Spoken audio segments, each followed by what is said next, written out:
Hey guys, Juju22 here, and welcome to our second to last matchup for the night here at Armageddon. And here we have Daniel Bryan. And for those of you that have been watching your WWE, you would know that he is the current reigning WWE World Heavyweight Champion. And well, I will say this as far as Daniel Bryan is concerned, and that is, the thing about Daniel Bryan is, as most of you know, if you do, I mean, I'm not going to hold it against you if you don't know, but Daniel Bryan is one of the elite wrestlers out there that WWE has right now. And the thing is, he has had his problems with this man. And here he is, Triple H. Now, for those of you that are unaware of, sorry, I had something in my throat. For those of you that are unaware of what has happened in WWE, I'll just summarize it for you. In the summer of 2013, Daniel Bryan took on John Cena for the WWE title, and Triple H was the special guest referee for the matchup. And Daniel Bryan would go on to beat John Cena for the WWE title. And at first it seemed as if everything was going well.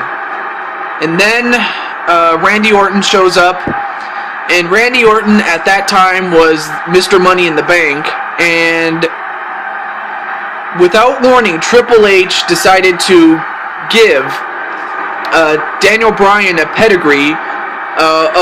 That's a double underhook facebuster that Triple H calls the pedigree, and Triple H. Essentially, he screwed Daniel Bryan out of the WWE title. And, sadly, and for Daniel Bryan, he has spent months upon months trying to win the championship back, and eventually he did get that championship back, but he has also wanted to get his hands on Triple H, which he did at WrestleMania. And, it's not over. I mean, Triple H has more or less moved on to feud with The Shield, while Triple H has sent his many cronies to try to beat Daniel Bryan and take away the WWE title. Well, here it is, folks. You have the main protagonist in Daniel Bryan. That's the hero, in case you didn't know. And then you have the main antagonist in Triple H, that's the villain. So you have the big hero in Daniel Bryan, and you have the big villain in Triple H. So, you have, it's like Bowser and Mario, or Mario and Bowser, I should say, excuse me, fighting each other, but, this is just based off of what has happened in WWE.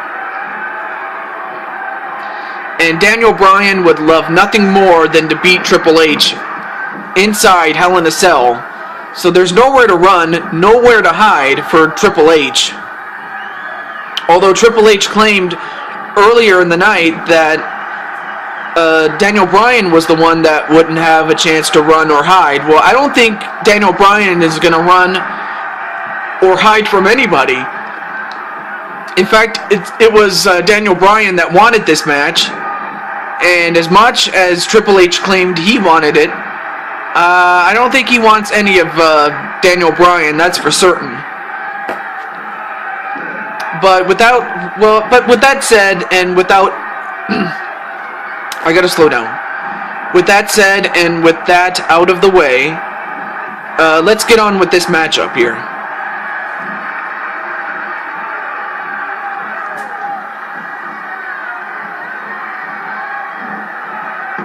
and then a back suplex on a Triple H. The thing about Daniel Bryan is that his best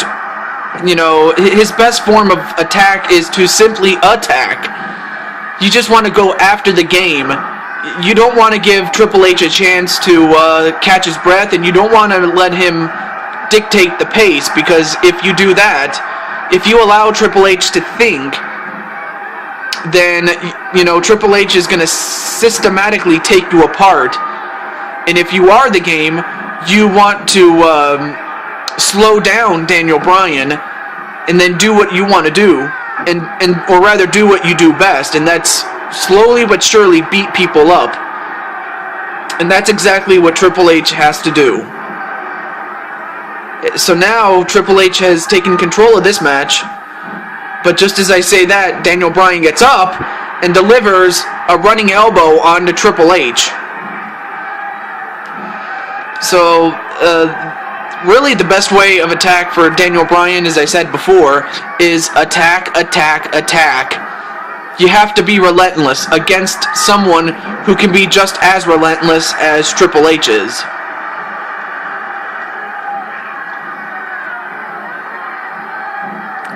A whip into the corner goes Triple H, and a missed drop kick from Daniel Bryan. A shoulder arm breaker onto Triple H, and a running elbow, but it missed. And then a leg sweep on to Daniel Bryan. And this is something you don't want if you are Daniel Bryan. You don't want Triple H to be... You don't want Triple H to build up some steam.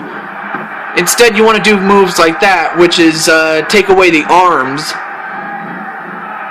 I mean, if you do that, you take away his power. But now it's Triple H who's back in control of this match. A facebuster knee, and that actually busted it open. That has busted open Daniel Bryan. Kick out by Daniel Bryan. But now it's Daniel Bryan that's in a whole lot of trouble now. Because, that's the thing about Daniel Bryan. He is susceptible to getting busted open. And yet, every time that happens, usually Daniel Bryan is filled with adrenaline. Every time he sees his own blood, he starts to get crazy. He starts to have that second wind. And if you're Triple H, you want to withstand it. And if you do that, Daniel Bryan is his. And if you're Daniel Bryan, you have to try to put away Triple H as soon as you can, given how bloody you are. And then a drop kick on a Triple H.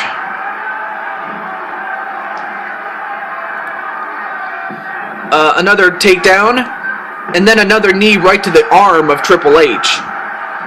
Pinfall. Not even a 1 count on Triple H. Given how bloody Daniel Bryan is.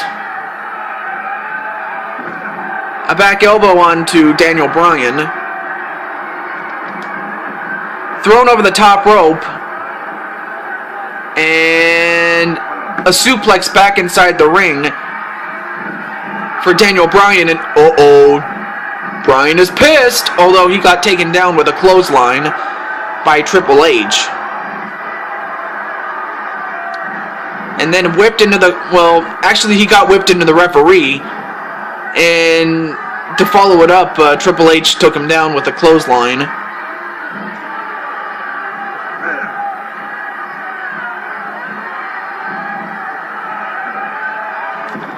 A float over neck breaker on a Triple H.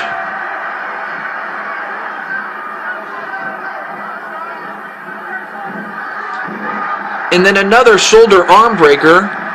I mean, he is trying to still weaken the arm of Triple H, despite the fact that he is in, a bad situation. But, alright, what's Daniel Bryan going to do here? A flying European uppercut on a Triple H. And then a kick right to the back. I mean, Triple H's back is not as strong as it used to be, I'll tell you that much. It's not like, he's not getting any younger, But he is still dangerous, even at his age. He is still dangerous.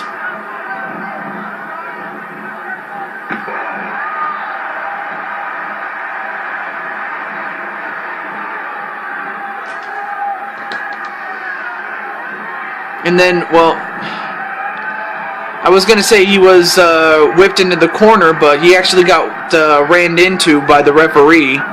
Or he ran into the referee, rather, excuse me. There's a big difference in what I just said.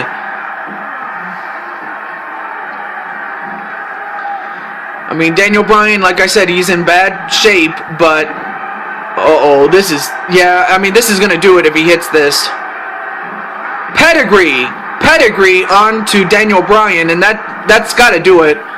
1, 2, 3, yep. That's the thing about Triple H. Every time, anytime, or how do I put this?